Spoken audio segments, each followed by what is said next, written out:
I think Daddy and I'd better go alone. Of course.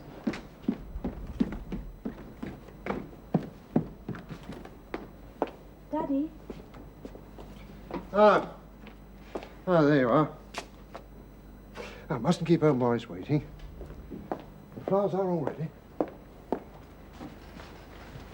There we are. Right, off we go.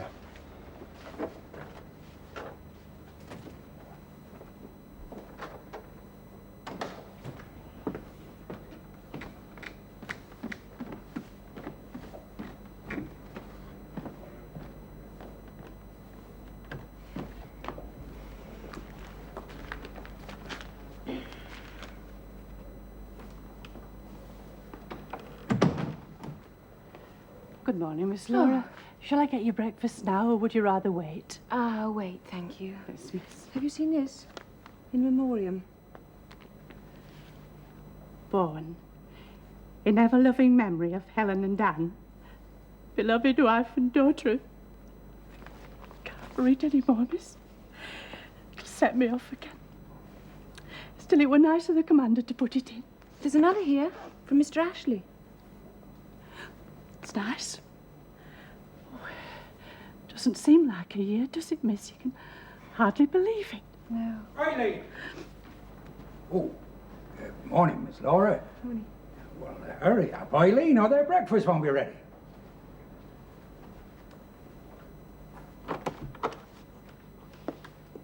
Shall we go to Horbury? Do some shopping?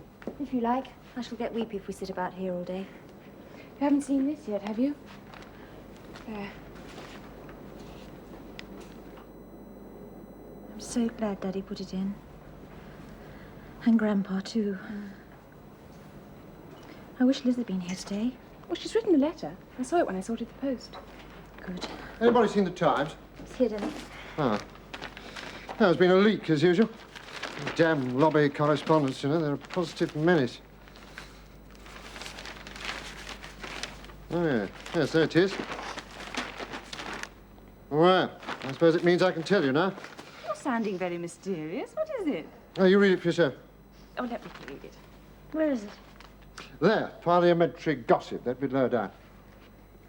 According to well-informed circles in Westminster, the vacant post of PPS to the Civil Lord of the Admiralty will shortly be offered to the new member for Westcombe and Horbury, Lieutenant Commander Arthur Bourne. Golly. How marvellous, Daddy. Does it mean you'll be awfully important? No, I wouldn't say that, but it's pleasing after such a short innings. What exactly is a PPS? Parliamentary Private Secretary. Sort of glorified dog's body, unpaid office boy. No, it does mean that you're nearer the hub, you get to see the telegrams, know what's going on, and it can lead to better things. I think I might just give Horton a ring. Catch him before he goes out. Who's Horton? Angus Horton, his agent in Westcombe. We met him on election night. Don't you know anything, you dreamy girl? Oh, sorry. I've been practicing so much lately, I've become rather vague. Oh, you artistic types. This is it. Good morning, my darling. It looks to be a fine one. Where's my big brother? He and I went to early service and put flowers on the graves. Oh, my God. How awful of me. I clean forgot. So I noticed. If only someone had mentioned it. Did you need to be reminded? What's all this about? It's the anniversary of Helen and Anne's death. How could I have forgotten? You've got your own lives to live. No, all the same, I could kick myself. Don't worry, old girl. I'm sure Arthur won't mind. You bet he will. As a matter of fact, he may not notice. Something rather exciting's happened. It's in the newspaper. Where is it? Ah, Yeah. Let's see. there, that column. PPS to... How marvellous for him so soon after he was elected. He must be thrilled. Well, he's playing it down, but actually... Over the moon. Vicki? Ah, so you two have condescended to get up at last. These continental habits. Morning, Jack. Good morning. Morning, big brother, and congratulations. Oh, hey, now come on, that's a bit premature. It's only a possibility so far. You're far too modest. Well, let's say I'm hopeful. As long as nobody thinks that I'm responsible for the leak. Of course they won't. When will you know for sure? Oh, a week or so. Before the recess, anyway. And when is that? On the 30th. And the PM likes to get away well before the glorious 12th. So they have to decide about you before you all go off and massacre a lot of little birds. Yeah. Well, what's everybody doing today? I'm going over to Birmingham to see about the delivery of spares for the Rapides. Are you coming with me, darling? No, I'll stay here and be lazy. Vicki and I could play some duets. Now, where is Vicki? Oh, she's gone upstairs. Oh, cut up like a good girl, would you? Ask her to come down. Tell her I've had a letter which concerns her and, well, I must answer it before I go into the committee rooms at Westcombe. Yes, of course. You're going to be there all day? Yes, that's why I came home early this week. Horton and I have got a very busy day. I suppose you'll have some rest when the recess comes up. Oh, that is what you think. Perhaps you would care to take a look at that? Good. Oh. Oh. Conservative fate. League of Nations Union Committee. Conservative Ladies' Luncheon. Oh, yes, that's what I'd like to go to. Herefordshire Farmers' Dinner. Open meeting, Westcombe Town Hall. All those speeches. There's something nearly every other day and evenings as well. Oh, you MPs certainly work hard for that pittance you're paid. Oh, don't be so condescending, Jack. You know, 400 years not to be sneezed at. Besides, one doesn't go into this business for one's own personal gain. You know, one hopes to help the constituents. Yes. Yes, I suppose so. Jack. He's only out for himself, aren't you, darling? Why not? Why not, indeed? Still, I wish Liz was here to come to some of these functions with me. You could get her back from Wales. Oh, I couldn't help. She's worked very hard at the hospital for the past few months, deserves a rest. No, if I simply have to take a lady to the Herefordshire Farmers' Dinner, perhaps you care to come with me. Well, why not? You'd meet all sorts of influential types. Be very good for business. Oh, I can't guarantee that. My husband is a man of only one idea. Pool aviation. I'm very glad to hear it. How is Liz? Have you heard from her? Yes, a letter from her this morning. Arthur, dear, about this morning, I'm very sorry. It's all right, Phil. That's quite all right. There's a letter from Mother, too. It says she won't be back until the beginning of August. May I see it? Yes, of course. It's ready for you as well. Ah, oh, now, where are those girls? Ah, look, I wanted to have a word with Vicki alone. And Jim Tapper's cleaning the windows in the study. So I wonder, would you two wander out into the garden? Take Laura with you? You can wander out to the car and see me off. Yes, darling. Sorry I was rude, Aunt Phil. You had every right, my darling. Laura, come and see my husband off, and then we can go for a walk round the garden. Right. Imagine it, me a grass widow for the first Vicki, dear, sit down. Had a letter which concerns you. Me? Not from the academy, is it? No, nothing of the sort. I gather they're very pleased with you. Now, this is, it's about you and Klaus. The letter's from General von Heinig. Apparently, Klaus has written to him from London saying that you and he definitely want to get married. Oh. Oh, didn't you know about this? Well, he said he'd be writing to his parents. I didn't know he'd be so definite. Vic, what do you feel about this? Daddy, you know how I feel. Klaus and I aren't children. Whatever Nanny thinks, we love each other. We really love each other. Yes, I believe you do. If only... If only he weren't a German. A Nazi. Yes. Well, this calls for a meeting, doesn't it? Parents' meeting. The von Heinigs are coming over for the Dublin Horse Show week after next. So I was going to suggest they come here for the weekend first, then Gates or I could drive them over to Holyhead. What do you think about that plan? I think that would be wonderful. Right. Can Klaus come too? Of course. When he does, Daddy, I do wish you'd listen to what he's got to say about the Nazi Party. Well, he's been explaining things to me. Has he? Well, he says that people over here simply do not understand that Germany was right down and that Herr Hitler has given her back her self-respect. Well, you'd agree with that, wouldn't you? Yes, I do, but Unfortunately, it's not as simple as that. If the price of self-respect is persecution of opponents, an economy geared to war... Darling, we go for a long walk Sunday afternoon. I'll try and explain our point of view to you. I must go. Got a very busy day. Are you going to write to the von Heinrichs? Oh, yes, of course. Why do you look so doubtful? Well, if it didn't get there till Tuesday or Wednesday, it would be a bit of a rush for them, wouldn't it? Oh, there's a sensible girl. I'll send him a telegram. No. On second thoughts, not over the telephone. Mrs. Bach, she's bound to get the address, huh? I will write it out this minute, and then you can pop on your bike, take it down to the post office. All right. When you speak to Klaus, tell him what's happened. Tell him we're looking forward to seeing him next weekend.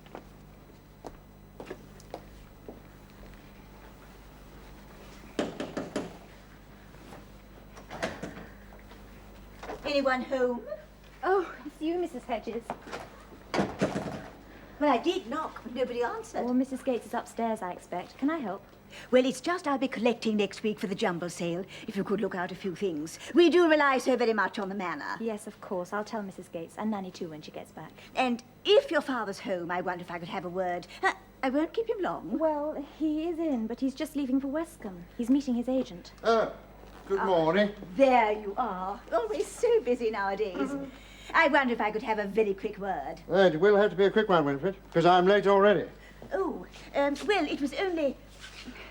It's the matter of the presidency of the Women's Institute. Ah, but I thought that was a purely non-political organisation. Oh, Arthur, I'm not approaching you as our member, but as our squire. You see, Mrs. Granger, our president, well, she's been re-elected several times, but this year she wants to stand down. It's her arthritis so very bad, poor dear. Well, I have been chairman for a good many years now, and I think it only right that I... that you should become president. Exactly. Why not? Oh, Arthur, I knew you'd understand. The trouble is, several of our members seem to think that Mrs. Cartland would make a very good president, in spite of the fact that she's a newcomer to the district and a divorced woman. No, she's nothing of the kind. Of course, I know she's a very good friend of yours, Arthur, but if you could possibly persuade her to withdraw... I'm sorry, Winifred, but I couldn't possibly interfere. Besides, Mrs. Cartland has lived at Layford now for the past 2 years, and, in my opinion, might make a very good president. Now, if you'll excuse me, I really must go. Vicki, darling, I've asked them to come on Friday. They're quite clear. Yes, Daddy, absolutely. Good. Now, have you got the right address? Oh, Daddy, I lived with him in Munich for a year. Have you got any money? Because it's going to cost $10 or Yes, so. I have. All right, I'll pay you back. Arthur, No, I'm sorry, Winifred. I must go.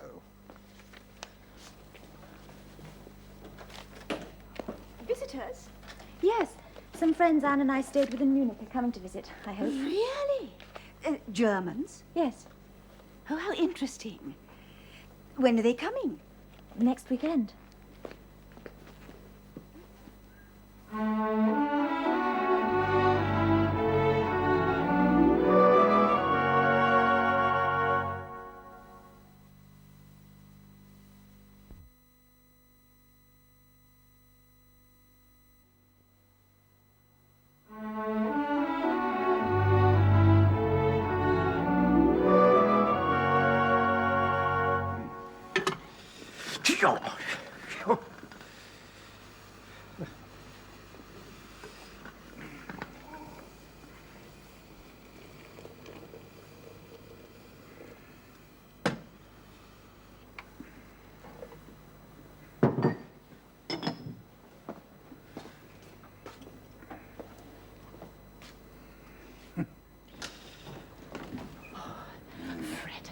I'm sorry I wasn't here to get you tea. You've taken your time. Well, shot were a bit full. Matilda Barkworth. She was telling me about that Mrs. Hedges. What about her? What's she been up to now? Oh, she's that upset about the WI. It seems that there's talk of them asking Mrs. Cartland to stand as president. Oh, Mrs. Hedges is hopping mad. Yeah, she was here this morning. I saw her when I was doing the herbaceous. Oh, I didn't see her. Oh, it must have been upstairs, I suppose. Fred, have you heard any talk in the pub about Mr. and Mrs. Cartland? Well, they're saying he's going off with that Miss Finnish again, and this time for good. Yeah, that's what I heard. And you never told me. Oh, Fred Gates, how could you? I don't hold with gossip. Have you finished your tea, madam? If I'm too soon... No, please do take it, Parsons. I'm afraid I haven't done justice to your exquisite sandwiches. They won't be wasted.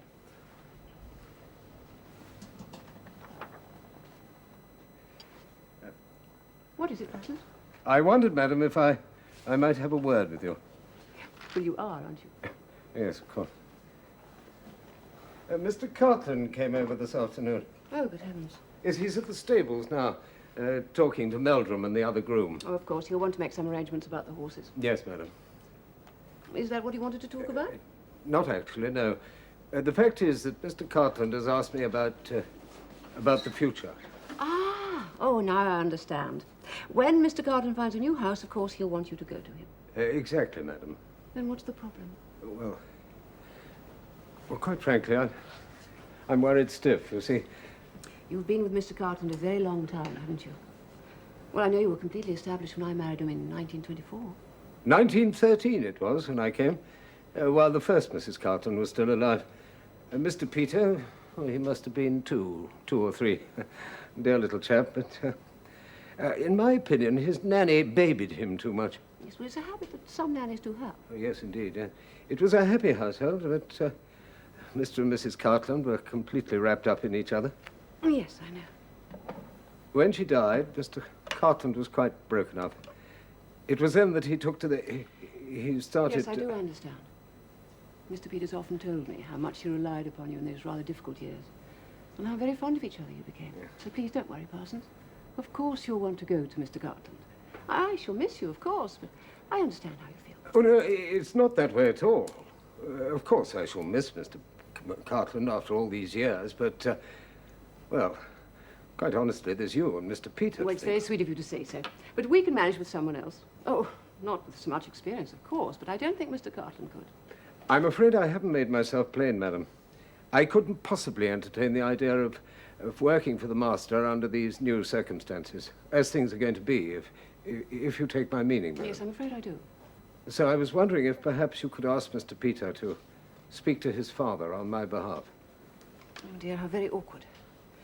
Still, 1913 to 37 is rather a lot of years, and you are an old friend of the family. Yes, all right, I'll talk to him. I'd be exceedingly grateful. But not yet. Madam?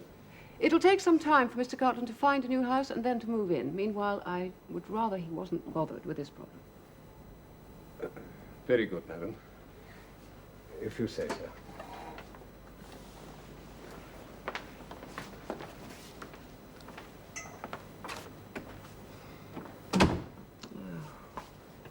What an enormous size. Oh, you made me jump, you horrid boy. I'm sorry. What's it all about? Oh, problems. I'll tell you later. Oh, do you want some tea? Do ring. No, I don't, thank you. Come on, Rosie. You feeling frightfully depressed because Father's leaving? Yes, I suppose I am. Why don't you let me talk to him? I might be able to make him change his mind. I know he's mad keen about Penelope Finch at the moment, but I'm sure it's not a permanent thing. Oh, Peter, darling, you don't understand. The last thing I want to do is to start up again with your father. It's been quite intolerable since he first went away in December, and calmly walked back, expecting to find me waiting with open arms. Which you were, of course. Yes, I know. I made the mistake of asking dear Arthur's advice and then taking it. No, the marriage is finished, completely and utterly. So, what are you sighing about? Well, the marriage may be over, but I can't stop worrying about this silly old thing. I mean, if he moves into Penny's cottage, it would be most unwise. I agree. If it's any consolation to you, he has spoken to me. He's moving into that immense hydra on the other side of Wolverhampton. Oh, well, thank goodness for that. He'll be well looked after that. Is she going with him? Not that it's any business of mine now. No, it isn't, is it? No, but Jack Poole is. Has your father mentioned anything about that? What's such as? Well, when Geoffrey flew to Nice last month, and I asked Phyllis to find out from Jack who the unknown passenger was. Well, the last time I spoke to Geoffrey, he was threatening to get rid of Jack. Is that possible? Oh, I don't think you have to worry on that score. He hasn't spoken to me in days about it. I'm sure he's forgotten completely about it. Oh, thank goodness. Well, I'm off to change. I better hurry because I don't want to bump into Geoffrey in the hall. Oh, I thought I might be able to Larkfield later this afternoon. See if there's any truth in the rumour about Arthur becoming a PPS. It'd be marvellous if it is true. I think I'll come with you, Rosie. I might have a game of tennis. Oh, really? Haven't seen Laura for at least a week. You don't miss much. I approve. Much more suited to you than poor dear Liz. About an hour, then. All right? Fine.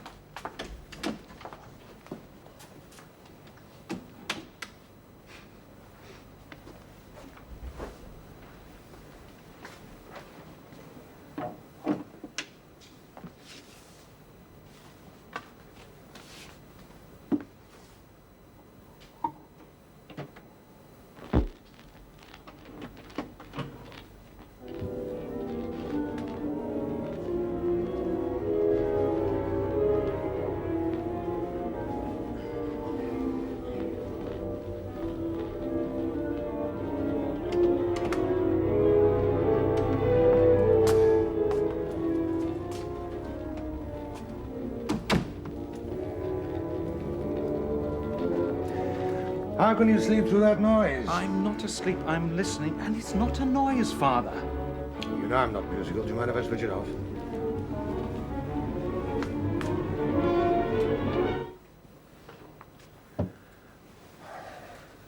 Just been discussing what to do with the horses. Oh, are you leaving them here? For the moment. Yes, Rosie won't mind. Later on, they could go to livery and Miller in charge. Well, I suppose I better be getting back. I promised Penny. Are you going over to Larkfield today? Oh, I might have a game of tennis. Congratulate the commander for me, will you? On the latest news. Oh, if it's true, yes.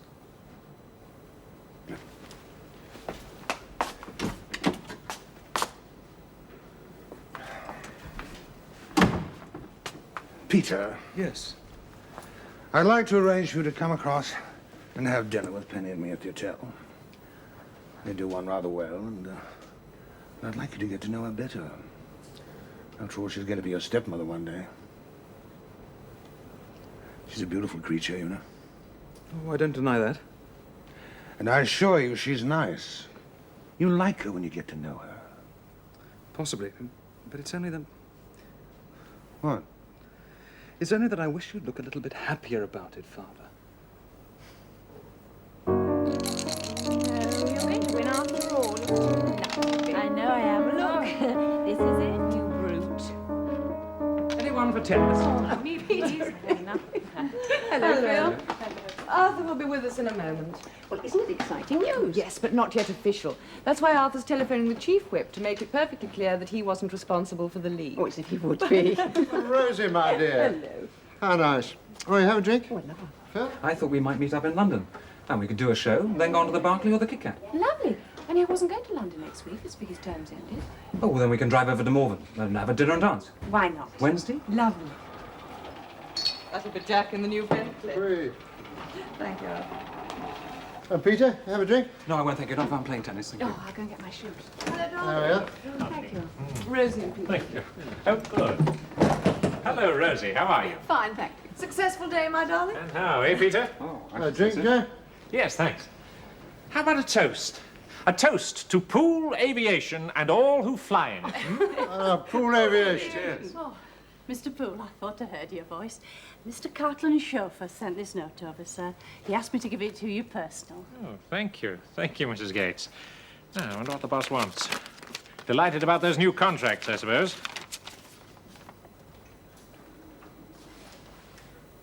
What does he want?